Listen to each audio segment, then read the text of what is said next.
Vamos a meternos de lleno en el que fue, sin duda, el conflicto militar más grande de la historia. Hablamos de una guerra que, bueno, no solo dejó cicatrices imborrables, es que redibujó por completo el mundo que conocemos. Para que nos hagamos una idea de la escala de la que hablamos, empecemos con una cifra. Y es una cifra que, de verdad, hiela la sangre. Entre 50 y 70 millones de personas. Pensadlo un momento, eso era más o menos el 2,5% de la población mundial de la época. Un coste humano que, sinceramente, es casi imposible de imaginar. Y claro, es que el final de la guerra en el 45 no fue solo se acabó. No. Fue el punto de partida de un orden mundial completamente nuevo. Un orden cuyas réplicas, bueno, las seguimos sintiendo hoy en día. Bien, esta será nuestra hoja de ruta. Primero, la tormenta que se estaba formando en el horizonte, luego las chispas que hicieron que todo estallara. Veremos qué es eso de una guerra total. Después, los momentos clave que le dieron la vuelta a la tortilla. El mundo en ruinas que quedó y, para terminar, el legado de la guerra, lo que nos ha dejado.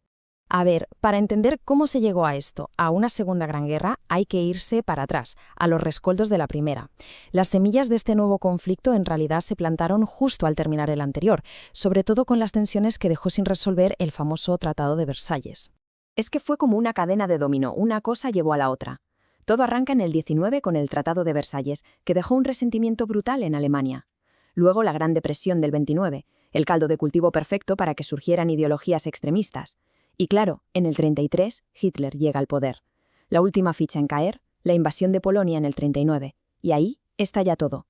Y una de las ideas clave del nazismo era esta, el Lebensraum, o sea, el espacio vital. Esto no era más que la excusa perfecta, la justificación ideológica para ser superagresivos. La idea era, básicamente, que Alemania necesitaba más territorio para crecer y prosperar, y que tenía todo el derecho del mundo a conseguirlo, por la fuerza si hacía falta. Con este panorama es que el mundo era literalmente un polvorín. Solo faltaba la chispa que lo hiciera saltar todo por los aires.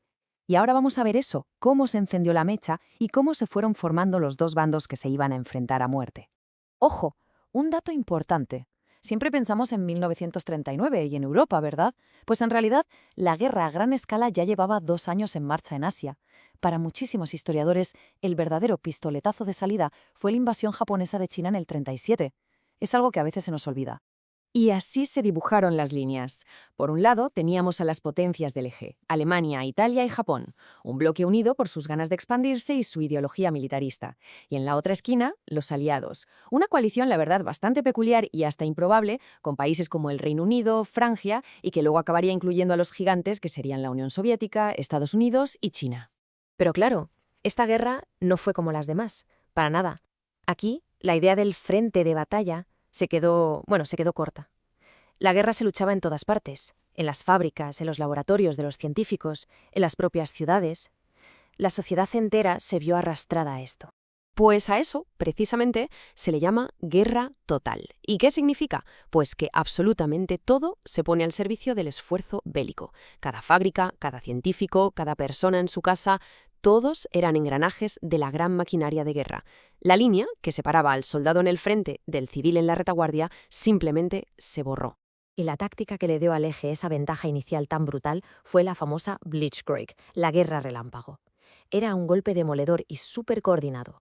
¿Cómo funcionaba? Primero, ataque aéreo por sorpresa para machacar puntos clave. Segundo, justo después, los tanques, los Panzer, rompían las líneas enemigas a toda velocidad. Y tercero, llegaba la infantería para limpiar y asegurar el territorio. Pura velocidad, sorpresa y una fuerza arrolladora. Y funcionó. Vaya si funcionó. La eficacia fue aterradora.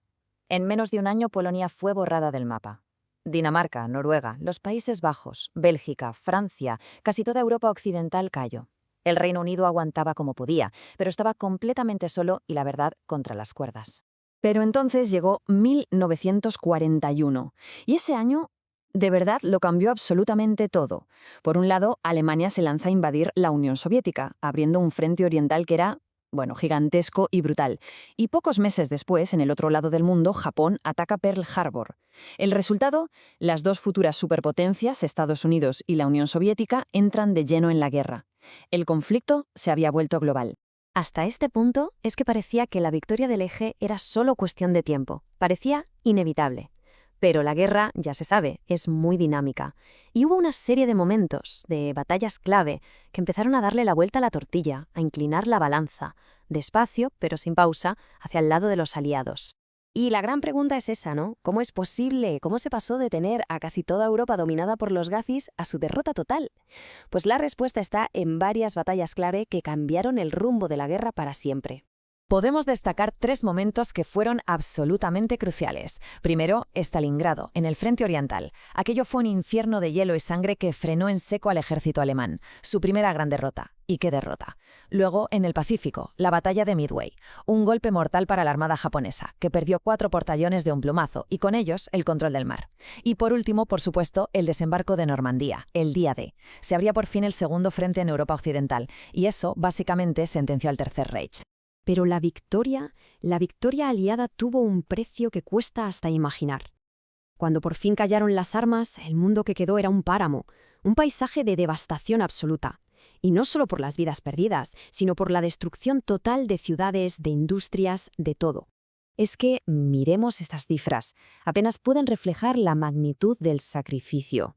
El caso de la Unión Soviética es brutal. Movilizaron a casi 35 millones de personas y tuvieron 25 millones de bajas, entre muertos y heridos. Son números que, de verdad, no caben en la cabeza y dejan clarísimo sobre quién recayó el peso más sangriento de la guerra.